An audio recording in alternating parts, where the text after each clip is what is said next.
C'est très bon.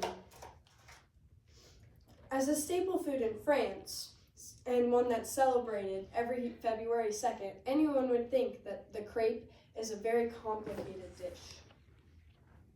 The truth is, it's not. It's very simple and super customizable.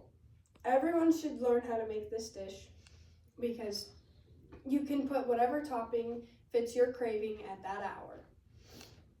Today, I will show you the simple process of making a crepe, from preparing the ingredients to actually cooking the crepe so that you can fill it with whatever topping you desire. To begin, you're going to want to wash your hands and put your hair back. I've already washed my hands. Next, you're going to gather all of your ingredients together. To make the batter, you're going to start with your dry ingredients. You'll need half a cup of flour, and then you'll need half a teaspoon of sugar and half a teaspoon of salt. Those are all of your dry ingredients. You can go ahead and mix them together. And then you can go ahead and add your wet ingredients. Start with a fourth a cup of water and a fourth a cup of milk. And then you can go ahead and mix a little bit there just so that it starts combining and your flour's not just sitting there.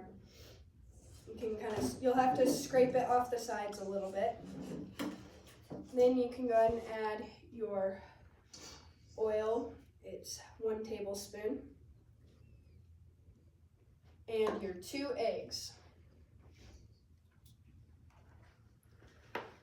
To mix them together, you're gonna first break up the eggs and then just do a circular motion. You want to do it fast and quick. You don't want there to be any lumps in your batter. You want it nice and smooth. Because if your batter is lumpy, your crepes will be lumpy, and lumpy crepes are not so great. Once you get it mixed up, you can go ahead and come over to your skillet and turn it up to about 300 degrees Fahrenheit. While we're waiting for it to warm up, you can get just some butter straight from the fridge. And you'll just put a thin slice on the skillet. Doesn't need to be very thick at all. It's mostly just to let you know that it's warm and to make sure that your crepes don't stick at all. This might take a minute. Once you see it start to melt, you can start spreading it around with your spatula. And while that's happening, you want to make sure that your batter doesn't start to settle at all. So you can kind of just keep mixing. Or if it looks like it's even a little bit lumpy, you can keep aggressively whisking it.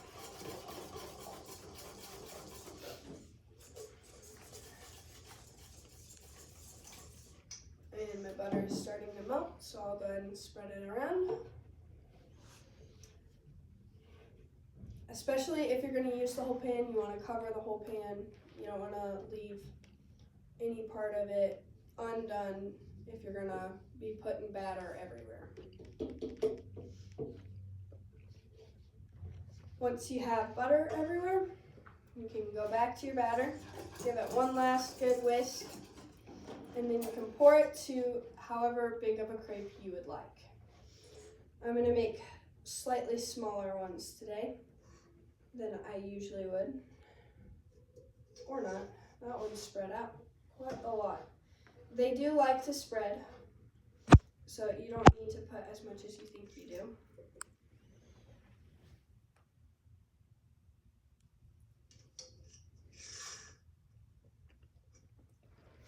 They'll start to cook pretty fast. You don't have to worry about them like converging together. It'll be okay. You can just chop them apart if you have to. And as you're waiting, this will take about like a minute and a half for them to cook all the way through. You'll notice that they're starting to get a little bit more of a golden color. While you're watching them, you'll notice that the top does look liquid, but as they cook, you can tell that the top is no longer like liquidy. And so once you see that starting to happen, you know that they're getting close. While you're waiting, you can start thinking about what toppings you want to put on them. The best part about crepes is that you can put literally anything on them. I really like syrup and strawberries. That's my favorite way of doing it. I also really love whipped topping with my strawberries. It's delicious. I have not really ever tried a savory crepe before, but I hear they're really good. Savory crepes would be like lunch meat or cheese on them. As I'm looking at these, I can tell that the top is looking more done, so I'm going to take a peek underneath. You want it to be golden, but not necessarily brown. That one looks like it needs a little bit longer. This one's a little smaller. No, it needs a little bit longer as well. So you'll just let it sit for a little bit longer. We always have crepes as a breakfast for dinner kind of dish. They're a great way to just end the day with a little bit of breakfast, something sweet, and it tastes like home to me as well. You'll want to make sure you've got a plate ready for your finished product. And they're looking good. To flip, you're just going to want to go for it confidently and do a quick action. If you slow down, that's when you get problems. This, flipping them over, takes about 30 seconds because they have mostly cooked on the other side. With this heat, the edges will curl up a little bit, but you don't have to worry about it that much. If you don't like it, you can use your spatula to flatten them out, but it will go back down with time.